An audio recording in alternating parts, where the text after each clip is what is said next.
Welcome to Sharkast episode 24, which I will be titling Uniting Our Community Against COVID. This is a vodcast, which means you can actually see us, what we're wearing, and any charts we want to share with you today. In fact, we're going to be talking to you about safety and COVID safety. So I feel like I'm not dressed appropriately. The doctor is dressed appropriately, but I need to put on my safety vest.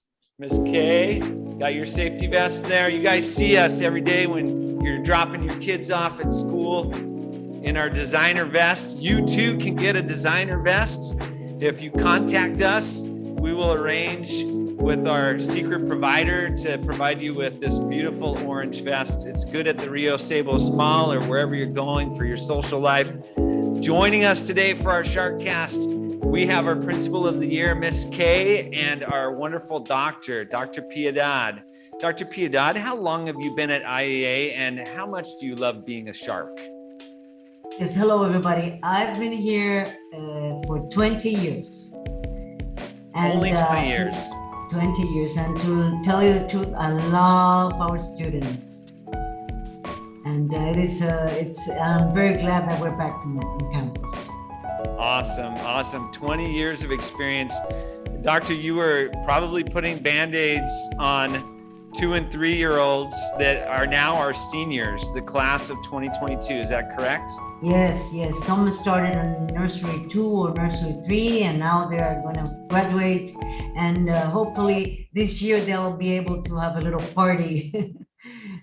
I would count on that. We're going to celebrate them for sure. And I noticed that they still come to your office. Even though they're not 2 and 3 years old, I still see them in your office. Is that true? Yes, they come and check on the toys that they used to like years ago. And they say, where is that toy? And no, it's gone. Awesome. Well, Dr. Piedad, we celebrate you at IA. We love having you here. And we're so grateful that you're here during this pandemic because we really need you and we appreciate you. In fact, I wanted to mention to our listeners and our viewers that at every staff meeting we have at IAA with our teachers and our staff members, we start out our meetings with celebrations. And so I first wanted to celebrate the doctor. So thank you, doctor, for your 20 years of service. My second celebration is Miss Kay. The community loves you. We were really worried about you because we heard about your husband being in Afghanistan and what was going on there. Could you give us an update? Hello, everyone. Thank you. Thank you for having me today, Dr. Don. Yes, thank you, everyone, for your thoughts and prayers and your messages of encouragement. My husband just landed in DC. He was able to leave Afghanistan. He was part of the core group that was there evacuating people at the airport and at the embassy first. And they got relieved, so he was able to go to DC. So he's now in DC, and I'm very happy for that. So thank you.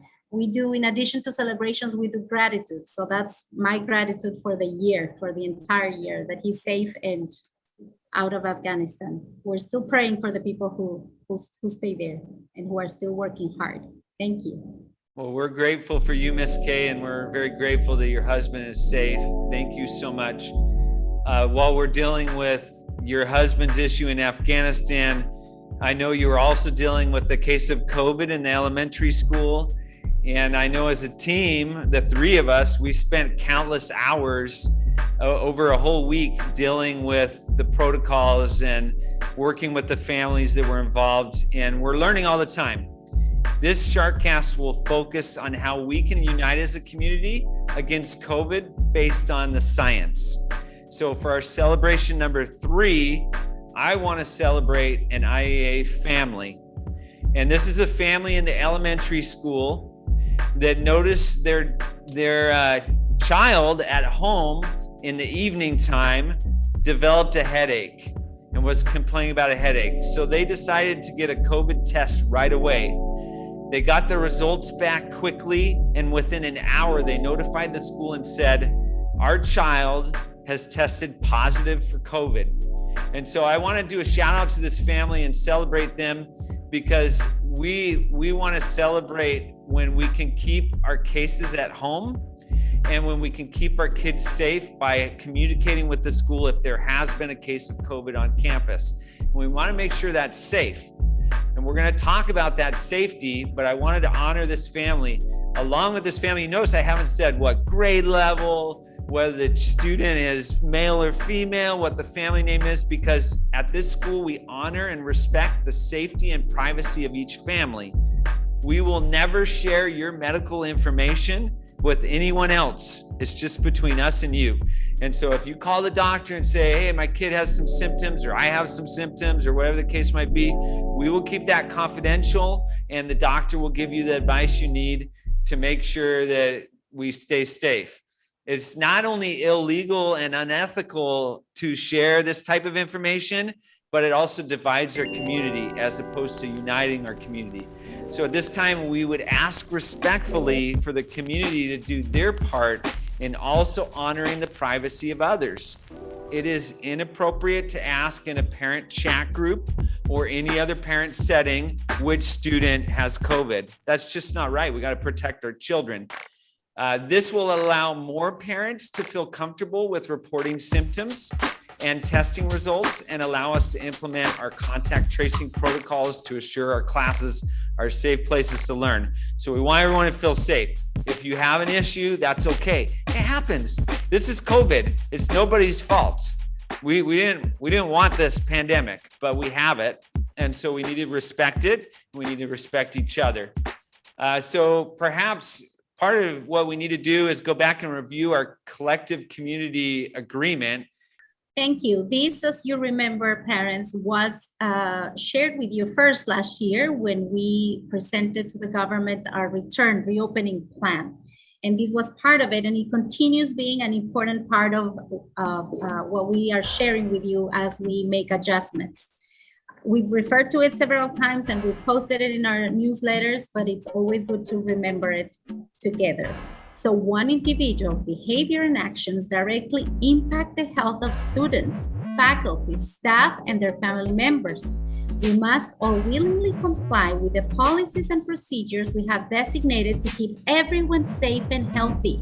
We should understand that others within our community may be members of at-risk groups, and that we should alter our behavior out of respect and kindness, even when it is difficult or inconvenient. Let's act with compassion and care for one another.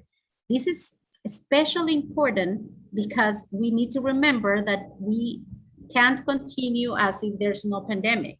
We need to continue being careful and adjust our behavior, adjust the things we choose to do so that we can keep our community safe. This is basically what we need to remember every day.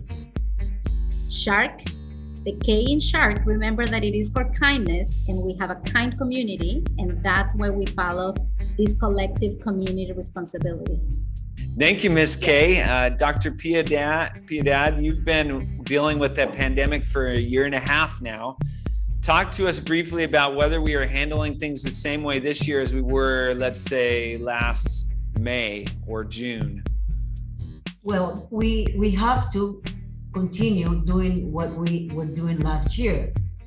Everything that is healthy procedures, we have to keep doing it, like screening the temperature, the arrival time. We keep asking the students to wash their hands frequently, keep physical distancing during the school hours. And we are very, very concerned about having the classrooms not only clean, but well ventilated. So that protocol has to be the same. That protocol is the same. Yes, correct. What we have to continue doing and revising every day is checking how COVID is in Guayaquil. Right. So the conditions, correct. The conditions are changing all the time, right? The local conditions, our conditions here in Guayaquil are different than they are in New York City right now. So we have to monitor that and how many exposure cases there are in the community, how full are the hospitals. Those are important things to monitor. And then the science behind quarantining and exposure has been changing all along as they've been doing more and more studies, especially in relation to schools and schools being open. And what the research has found is the schools that have been open with in-person schooling and masking, they have been the safest schools. And it's been safer for kids to be at school than to be at home, because at home they might not be masking and they might be exposed to people that are also not masking. So this is around the world. So it's pretty exciting that we're staying up to date on this and we're helping our community be here at school. It's great. We've had a first couple of weeks of school that have been fabulous. We've enjoyed having the kids here. But we are IAA because of our children, our students, our alumni. That's what makes us IAA. And COVID will not stop the Sharks from fulfilling their mission and vision. And so I wanted to talk a little bit about the mission and vision. So we're going to do that right now. And maybe Ms. Kay, you could possibly read our mission statement. Let me share my screen here so that we can see that. And is that up there? Can you see that? Everybody at home that's viewing this Sharkast? Okay. Inter-American Academy, working in a close relationship with culturally diverse families and communities, provides emotional and academic tools for students to excel through a challenging U.S. curriculum within a safe and caring environment. IAA nurtures students to become global citizens and leaders, as well as discerning users of 21st century skills, prepared for post-secondary education and lifelong learning.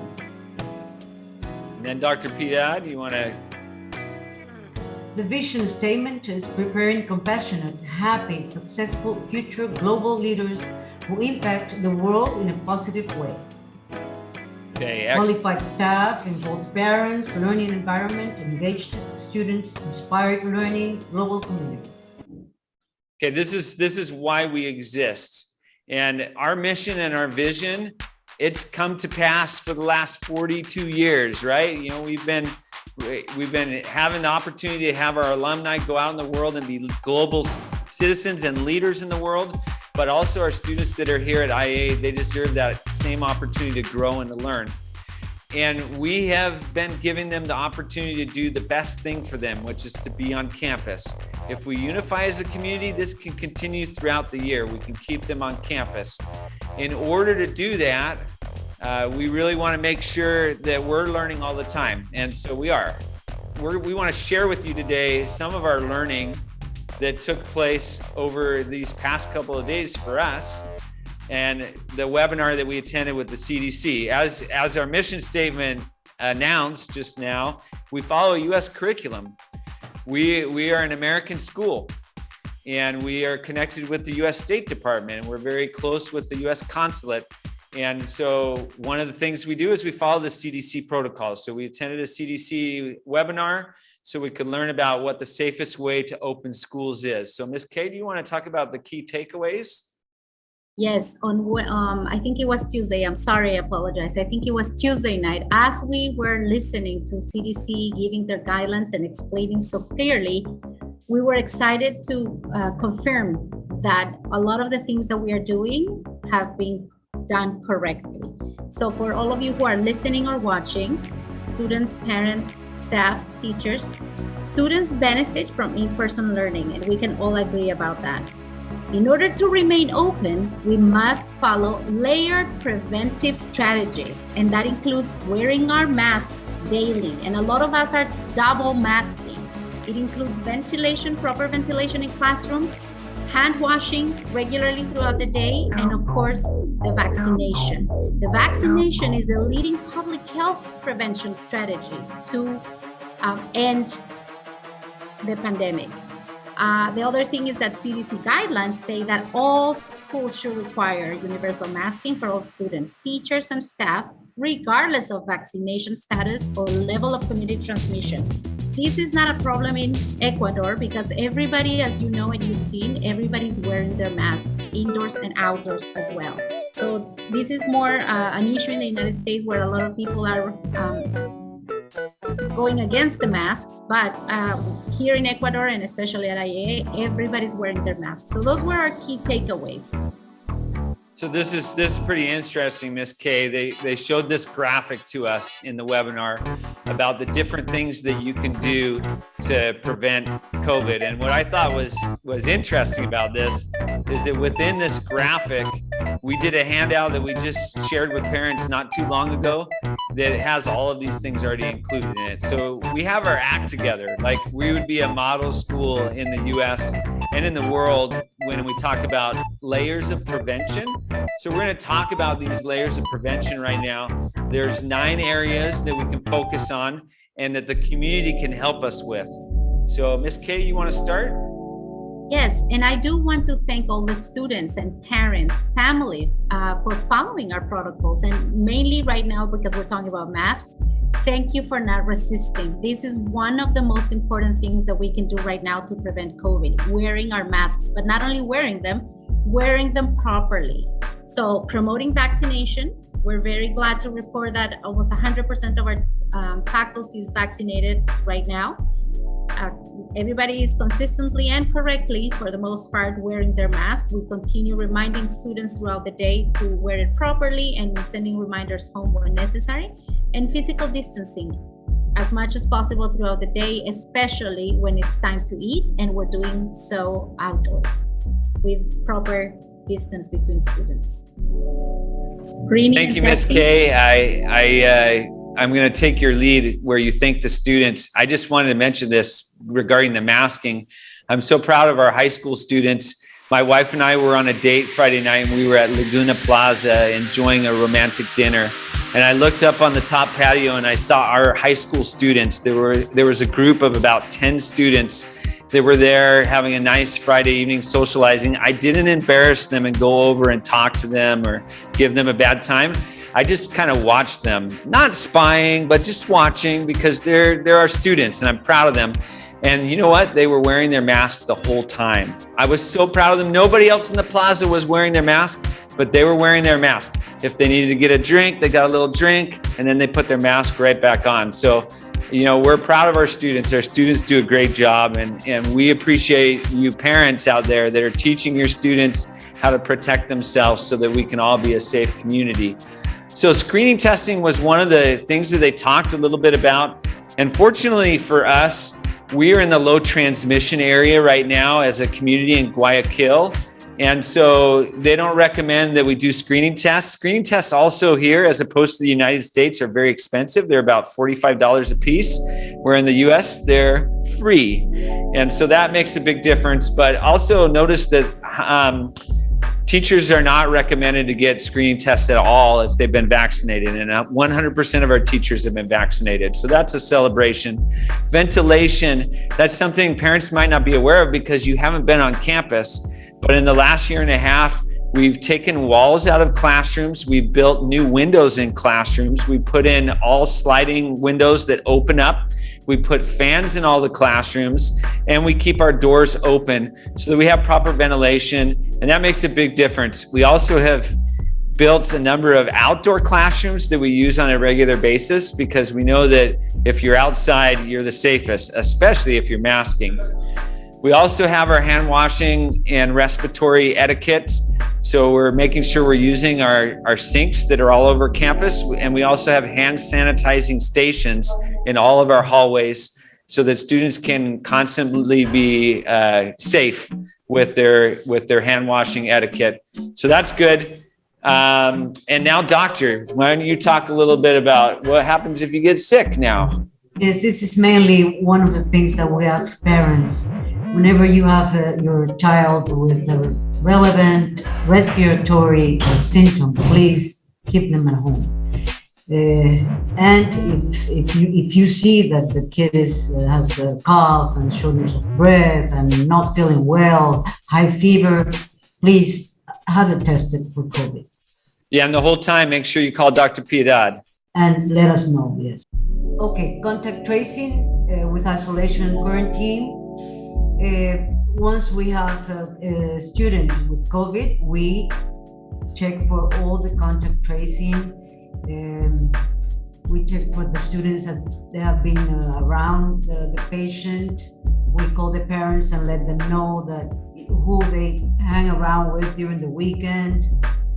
And they have to isolate and quarantine depending on what the CDC says. Cleaning and disinfection is something that we're very aware of it. We're always asking janitors to clean the bathrooms, to clean the classrooms. In elementary, they spray the classrooms once the kids leave for break or for lunch. And we are very aware of the disinfection.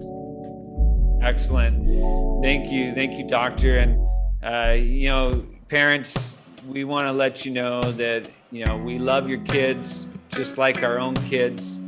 In my case, my own kids go to the school, and so we really want to keep them safe. So we have taken all the precautions. All we ask from parents is that you trust us with your kids, which you do. We know you do, and we appreciate that. And then we would ask that you're kind and patient as we make sure we have layers of prevention for our students. We're patient, and we'll get through this together. We just need an extra dose of kindness and understanding so that we can keep our campus safe. So thank you for that. Thank you, Dr. Piedad, for sharing your expertise and 20 years of service. Ms. Kay, what would you like to say to our Shark community? I would repeat what you said just now. Thank you, parents. Thank you for your trust. More than anything else, thank you for your trust. And to all of our students, thank you for following the guidelines. It's a long day for teachers as well, with wearing two masks and trying to teach a class and being with the class all day long. So thank you, teachers, for the great effort and amazing work that you're doing. Thank you, parents, for your trust and patience. And to our students, of course, for being troopers and following our guidelines. Thank you, everyone. Wonderful. The three of us have to go to dismissal duty now so we can make sure we get your kids home safely. So let's hear a Go Sharks. Miss Kay?